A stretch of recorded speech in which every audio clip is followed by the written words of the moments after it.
তো প্রত্যেক দিনকার মতো আজকেও বেরিয়ে পড়েছি। হ্যাঁ হ্যাঁ, বৃষ্টি তো আছেই সঙ্গে, আর মহামায়ারও মন্দির খুলে গেল। চলুন আপনাদেরকে সেই জিনিস দর্শন করায় অপূর্ব জিনিস আপনাদের সাথে শেয়ার করবো। চলুবার ছাড়া তো কোনো কাজ হবে না, যেহেতু আমরা সকালে বেরোবার সময় আগে প্রভুর আশীর্বাদ নিয়েই বেরোই, তাই আপনাদেরকেও তাই করাই। আর এই দেখুন বাইরে বৃষ্টিও পড়ছে, ভীষণ বৃষ্টি পড়ছে। এই যে একবার ওয়েদারটা দেখুন, চারদিকে বৃষ্টি, আর এই মুহূর্তটা আপনাদের সাথে শেয়ার করব না তা কি হয়। আমিও চলে এলাম বৃষ্টি পড়া অবস্থায়, কারণ বাড়িতে থাকতে কার ভালো লাগে।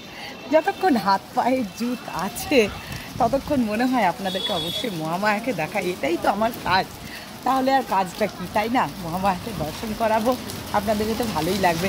আর চলুন, কথা বকবক করলাম, বাড়িতে জানেন তো ভর্তি জামা কাপড় ভিজে, কোথায় কি দেবো বলুন তো। প্রত্যেক দিন সবার বেরোনো, সবার জিনিস ইয়ে হয়ে যাচ্ছে, তাই মহা মুশকিলে পড়া গেছে। কিন্তু কি করব, বর্ষাকাল, তো আর কথা শুনবে না, হবেই, নাহলে প্রকৃতির ব্যালেন্সটাও ঠিক থাকবে না। তাই এইসব ভেবে আর কি মনকে সান্ত্বনা দেওয়া। তা যাই হোক, চলুন, এসেও গেলাম গল্প করতে করতে, আর আমার মহামায়ার ঘন্টি বেজে গেছে। তাই যে ঢোল, কি সুন্দর যে মায়ের এই আওয়াজটা, এত ভালো লাগে। আর আপনাদেরকে দেখাচ্ছি আজকের আদ্যাপীঠ, বৃষ্টি পড়ছে, সকালের আদ্যাপীঠ দর্শন করুন সবাই। ৩৩ কোটি দেবতার বাস যেখানে, মহামায়া স্বয়ং যেখানে, ওই যে কি সুন্দর দেখুন। চলুন, আপনাদেরকে কিন্তু আরতিটা বোধহয় দেখাতে পারলাম না, কারণ আরতিটা হয়েই গেল। আর এখানে এই যে দর্শন করুন, সবাই নিয়ে নিন, ছোটো মায়ের তাপ সবাই নিয়ে নিন।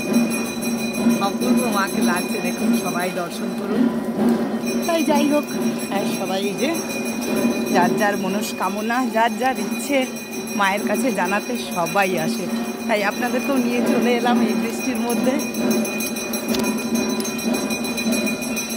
এই যে সত্যনারায়ণের পুজো হয়ে গেল।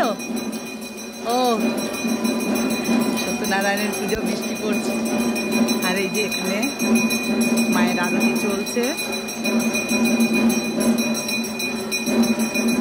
এই বৃষ্টির মধ্যে আপনাদেরকে এগুলোই দেখাই প্রত্যেক দিন। মুখার্জি বাবা আরতি করছেন, আর এগুলোই দেখুন বসে বসে বৃষ্টির দিনে আর কি। মহাদেব, নারায়ণের পুজো করে নিলেন, এই যে ঠাকুরমশাই যাচ্ছেন, আর এখানে সমস্ত ভক্তরা প্রত্যেক দিন তার মতো বসে দাঁড়িয়ে আছে। এই যে দাঁড়িয়ে আছে,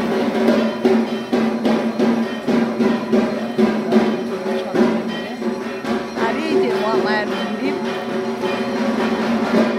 আর মাকে দেখবো না তা কি হয়, সে হোক না বৃষ্টি, যাই হোক, অবশ্যই মহামায়াকে দর্শন করুন, জগৎ জননী। তাই বৃষ্টি ভিজতে ভিজতেও চলে এলাম বৃষ্টির মধ্যে। এই যে কি সুন্দর দেখা যাবে,